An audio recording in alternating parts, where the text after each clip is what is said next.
David Blackwood foi um professor de matemática que cometeu diversos assassinatos na década de 1990, na cidade de Cedarville, nos Estados Unidos. O passado de David foi marcado por uma infância difícil e traumática que, em última instância, moldou seu comportamento como serial killer. Quando era apenas uma criança, ele cresceu em um ambiente familiar abusivo, onde seu pai era um alcoólatra violento e sua mãe era negligente. Os abusos físicos e emocionais que sofreu deixaram cicatrizes profundas em sua psique. David tinha um talento natural para a matemática, uma habilidade que o isolava ainda mais dos seus colegas na escola. Ele encontrou refúgio na lógica dos números, criando um mundo onde tudo fazia sentido. No entanto, à medida que crescia, essa habilidade se tornava uma obsessão. Aos 15 anos, David descobriu um livro sobre a história de famosos matemáticos e suas contribuições para a sociedade. Isso o levou a acreditar que ele também poderia deixar sua marca no mundo, mas de uma maneira distorcida. Ele começou a ver o mundo como um quebra-cabeça que só ele poderia resolver, uma forma de encontrar significado em uma vida que parecia vazia. À medida que seus crimes avançavam, ele se convencia de que estava equilibrando as contas de alguma maneira, vingando-se das injustiças que sofreu na infância. Os números e padrões eram sua única fonte de conforto e controle em um mundo caótico. Ele acreditava que precisaria se vingar de 100 pessoas para fechar seu ciclo numérico e encontrar paz. Assim, o passado traumático de David, combinado com sua obsessão pela matemática e padrões, justificava, aos seus olhos distorcidos, seus terríveis atos como serial killer, à medida que ele tentava encontrar sentido e vingança. O modus operandi de David era meticuloso e caracterizado por um padrão estranho e ritualístico, o que o tornava ainda mais difícil de ser capturado. Blackwood escolhia suas vítimas com base em critérios específicos como idade, características físicas e datas significativas.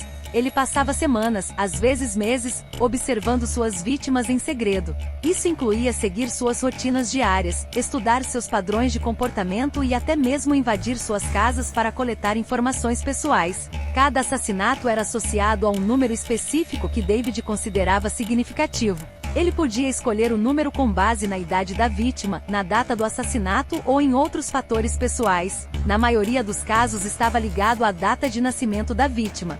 Esse número se tornaria parte do enigma deixado para trás.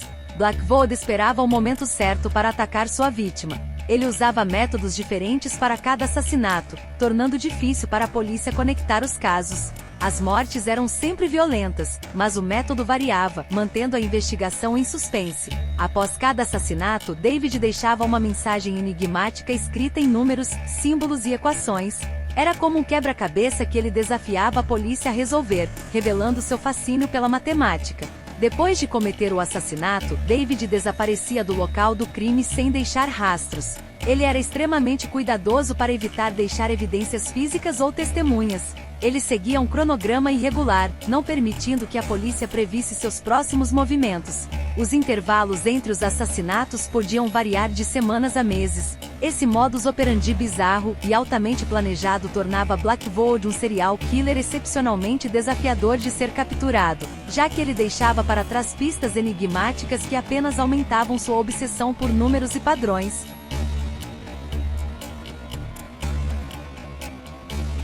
Uma das vítimas de Blackwood foi Emily Hastings, uma jovem de 25 anos que vivia na mesma cidade que ele.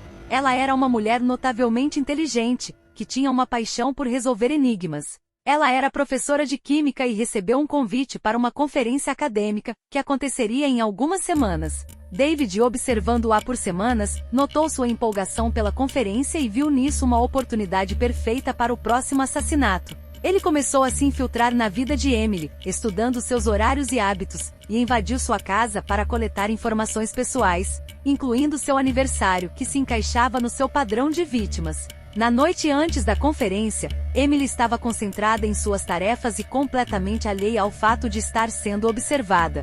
David escolheu esse momento para atacar. Ele invadiu sua casa e a surpreendeu com golpes de faca quando ela estava sozinha em seu escritório.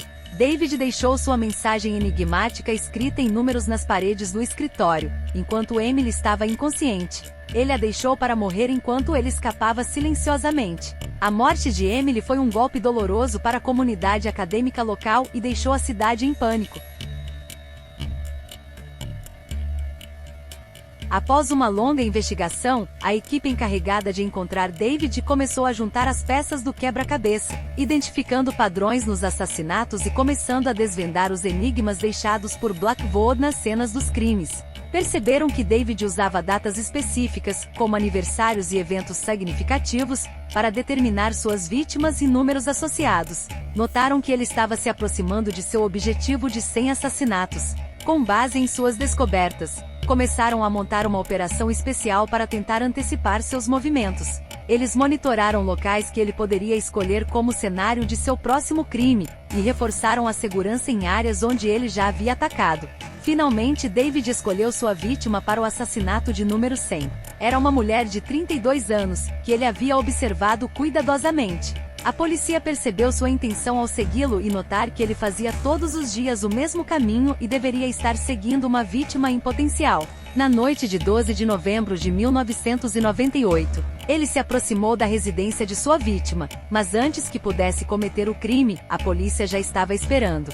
Houve um confronto físico, durante o qual Blackwood foi finalmente dominado e preso. A captura de David marcou o fim de sua série mortal de assassinatos numerados. Seu julgamento foi amplamente noticiado, e ele foi condenado à pena de morte por seus terríveis crimes. A comunidade finalmente pôde respirar aliviada, sabendo que o serial killer que aterrorizou a cidade estava atrás das grades.